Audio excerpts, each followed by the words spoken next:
അപ്പോൾ നമ്മൾ അടുത്ത് ചെയ്യാൻ പോകുന്നത് പച്ചവാഴയ്ക്ക ബജ്ജിയും ഉരുളക്കിഴങ്ങ് ബജ്ജിയാണ്. അതെങ്ങനെയാണ് ചെയ്യാൻ നോക്കാം. നമ്മളിപ്പോൾ പൊട്ടാറ്റോയുടെ തൊലിയൊക്കെ എടുത്തിട്ട് വെള്ളത്തിലിട്ട് വെക്കണം. കുറച്ചേ ഉണ്ടാക്കുന്നുള്ളൂ, അതുകൊണ്ടാണ് ഞാൻ ഒരെണ്ണം എടുത്തത്. നമ്മൾ ഓൾറെഡി പരിപ്പുവടയൊക്കെ ചെയ്തതല്ലേ, പിന്നെ വെള്ളത്തിലിട്ട് വെക്കുക. അപ്പോൾ ഈ വാഴക്കയുടെ തോലൊക്കെ ഇങ്ങനെ കറുത്തിരിക്കുന്നതുകൊണ്ട് ആരും പേടിക്കണ്ട. ഞാൻ ശരിക്കും പറഞ്ഞാൽ 2 ദിവസമായി ഇത് വാങ്ങിച്ചിട്ട്, പക്ഷെ ചീത്തയൊന്നും ആയിട്ടില്ല കേട്ടോ. അപ്പോൾ ഇത് ഉരിച്ചെടുക്കാനായിട്ട് ഞാൻ കത്തിയും പിന്നെ ആ പീലറും കൂടെ ഉപയോഗിച്ചിട്ടാണ് ചെയ്യുന്നത്. എന്നിട്ട് നമ്മൾ ഈ സ്കിന്ന് റിമൂവ് ചെയ്തിട്ട് തിന്നായിട്ട് സ്കിന്ന് റിമൂവ് ചെയ്യാൻ ട്രൈ ചെയ്യുക, ഇല്ലെങ്കിൽ കൂടുതലായിട്ട് ഫ്ലഷ് പോകും. എന്നിട്ടിത് റിമൂവ് ചെയ്തിട്ട് വെള്ളത്തിലിട്ട് വെക്കണം, ഇല്ലെങ്കിൽ കറുത്ത് പോകും. അപ്പോൾ നമ്മളിത് ഉരിച്ചിട്ട് വെള്ളത്തിലിട്ട് വെക്കാം. നല്ല തിൻ സ്ലൈസസ് ആയിട്ട് കട്ട് ചെയ്തെടുക്കാം. നമുക്ക് വാഴയ്ക്ക തിൻ സ്ലൈസ് ആയിട്ട് എടുക്കാം.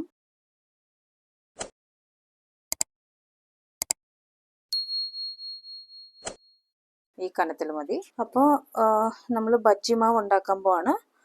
ഇത് വന്നിട്ട് 1 ഗ്ലാസ് ചന്ന ദാളാണ്, അതായത് ബേസിൻ പൗഡർ.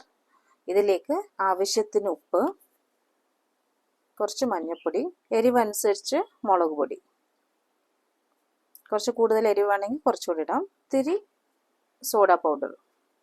ഇതെല്ലാം ഒന്ന് നല്ലോണം മിക്സ് ചെയ്യാം. വെള്ളം കുറേശ്ശെ ഒഴിച്ച് മിക്സ് ചെയ്യുക, ഒത്തിരി വെള്ളം ആവരുത്. അപ്പോൾ ഈ ഒരു കൺസിസ്റ്റൻസി കറക്റ്റാണ്. ഉപ്പ് ചെക്ക് ചെയ്യാം, ആവശ്യത്തിന് ഉണ്ടെങ്കിൽ ഓക്കെ, കുറവാണെങ്കിൽ കുറച്ചുകൂടെ ആഡ് ചെയ്യുക ഈ ഒരു സമയത്ത്. സോ ആദ്യം ഞാൻ വാഴയ്ക്ക ബജ്ജിയാണ് ഉണ്ടാക്കുന്നത്. അപ്പോൾ നമ്മുടെ ഓയിൽ ചൂടായിട്ടുണ്ട്. നമ്മൾ പരിപ്പുവട ഉണ്ടാക്കിയില്ലേ, ആ ഓയിൽ തന്നെയാണ് ചെയ്യുന്നത്. അപ്പോൾ നമ്മൾ ഉണ്ടാക്കിയ മാവിലോട്ട് മുക്കിയെടുക്കാം.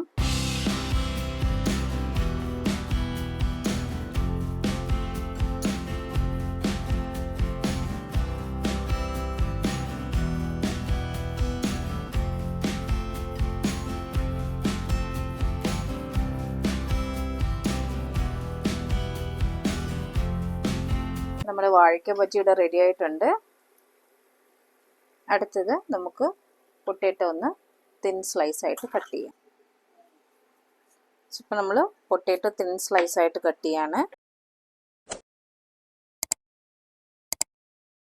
ഒത്തിരി കട്ടി കൂടിയ കുക്കാവാൻ ഒത്തിരി സമയം എടുക്കും.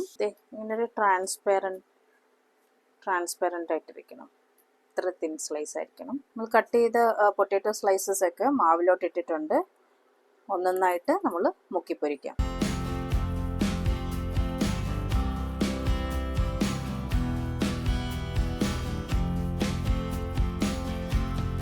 അപ്പോൾ നമ്മുടെ പൊട്ടാറ്റോ ബജ്ജി ആയിട്ടുണ്ട്. എണ്ണയിൽ നിന്ന് എടുക്കാം.